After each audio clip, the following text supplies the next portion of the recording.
Yo YouTube, j'espère que vous passez une excellente journée. Aujourd'hui j'ai décidé de faire une petite vidéo pour vous parler en fait de 3 tapis que je suis en train de tester actuellement. On a donc d'abord le Pat Smith First War, on a ensuite le eSport Tiger Wuxiang 2 que je vais prononcer à la française pour des raisons évidentes, et en dernier lieu la nouvelle version du Vaxi PA qui est donc noir et sans motif. Il s'agit ici de 3 excellents tapis dont 2 sont probablement en tier S dans ma récente tier list. Je vous remercie d'ailleurs au passage pour tous les gentils commentaires que vous m'avez laissés sur cette dernière, ça me donne vraiment beaucoup de force pour la suite. Je pense bien sûr faire une review complète de ces tapis, mais vu que cela va me prendre pas mal de temps, je trouvais que cette vidéo était plutôt importante pour me permettre en fait de vous informer sur quel type de tapis il s'agit. Durant la vidéo, je vous montrerai vite fait quelques tests de glisse avec les patins de base du coup de l'Aerox 3 ainsi que les patins en verre de la Superglide sur ma J-Pro Superlight. Je vais les parcourir rapidement pour essayer de garder la vidéo courte, mais si cette idée de vidéo te plaît, n'hésite pas à me le faire savoir en lâchant un petit pouce bleu sur cette vidéo ainsi qu'à t'abonner, merci d'avance. On va commencer par le Vaxi PA noir car sur le papier c'est juste le même tapis que les autres PA mais cette fois-ci sans design. C'est-à-dire donc la même base, la même surface utilisée, même épaisseur et dimension. Et bien il a quand même pas mal de choses différentes je trouve, surtout sa vitesse de glisse. Comparé à mes 3 autres Vaxi PA, il est un peu plus épais, un peu plus large de genre 1 cm et a bien sûr le logo de la marque ajouté dans le coin du tapis. Il se sent complètement sous les patins mais il est bien dans le coin contrairement à celui qu'ils avaient mis sur le PB où il était vachement excentré. Au niveau de sa vitesse de glisse, il est quand même plus contrôle que celui avec design et vous le ressentez directement.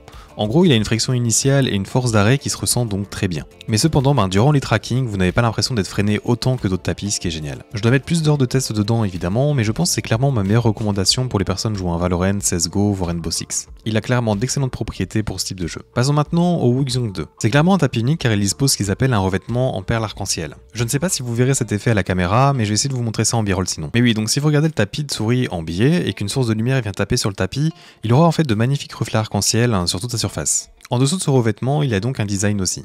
Vous avez donc le choix entre 4 designs très jolis et une version noire dite pro. Au toucher, le revêtement est assez particulier, on dirait genre un mi-chemin entre du silicone et du plastique. Je pensais qu'il serait quand même assez similaire au Artisan Shidenkai, mais ce n'est pas vraiment le cas. Il est ici très lisse, on ne ressent donc aucune perle. Le feeling de la glisse me rappelle plus celui du Skypad 3.0 par exemple. C'est une glisse donc très agréable et très rapide, mais contrôlable. J'ai vraiment hâte de mettre plus de temps de jeu dans le tapis, car en fait ma première session a vraiment été sympathique avec ce dernier. Avec des patins en verre, on va pas se mentir par contre, c'est vraiment une patinoire et je sais pas si la vitesse est vraiment requise. Terminons maintenant avec le Pat Smith First War. Et c'est peut-être d'ailleurs mon nouveau tapis de souris principal. C'est donc un tapis hybride très mou qui se rapproche d'un artisan extra soft. J'aimerais beaucoup avoir un artisan Ayateotsu ou un Ien extra soft pour savoir lequel il se rapproche le plus en fait. Mais il est extrêmement similaire à la surface que j'ai obtenue en enlevant le revêtement de mon artisan Shidenkai X-Soft. C'est donc un peu comme un Aqua Control 2 Sakura mais plus mou aussi bien en fermeté qu'au niveau de sa surface, si ça a du sens. C'est donc un tapis rapide avec pas mal de contrôle. Ses coutures et sa base sont excellentes et le fait que je puisse avoir un contrôle supplémentaire en appliquant en fait de la force sur ma souris en fait l'un des meilleurs tapis au niveau des performances sans hésitation. Voilà, c'est déjà donc tout pour cette rapide vidéo. Si vous êtes intéressé par les différents tapis, je vous mettrai le lien en fait ou les trouver en description.